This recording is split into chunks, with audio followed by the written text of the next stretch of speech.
ẹ wólẹ̀ fọ́ba ológo jùlọ,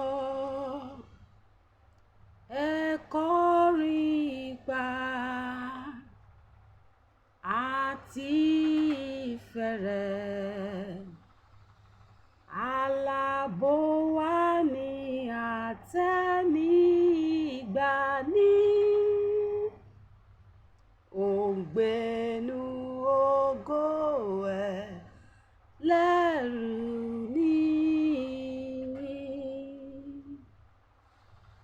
Ẹ̀san ti parẹ́, ẹ̀san tóore rẹ̀, mọ́lẹ̀ lásán rẹ̀, gọ̀bìrì ọ̀run, ara tí sán ní kẹ̀kẹ́ bínú rẹ̀ jẹ́. Ipa ọ̀nà rẹ̀ ni a kò sì lè mọ̀. Ayé ìpẹ̀lú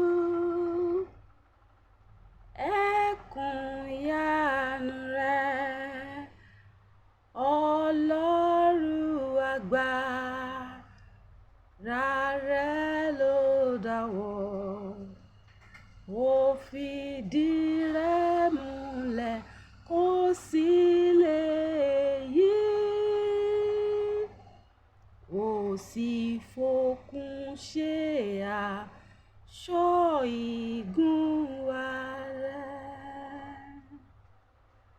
Ẹnu a lè sọ tí ìtọ́jú rẹ̀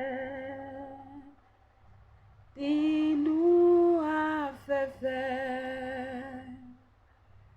nínú ìmọ́lẹ̀.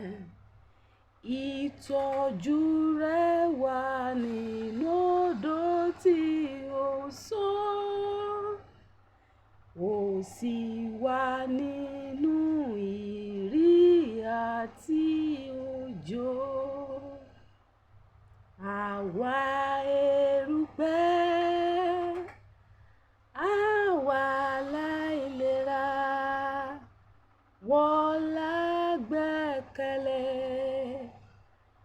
ó kì ó dalẹ̀.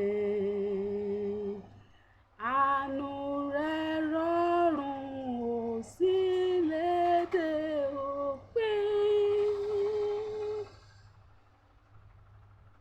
Ẹlẹ́dàá aláàbò, olùgbàlà wa, alágbára, onífẹ̀ẹ́ jùlọ.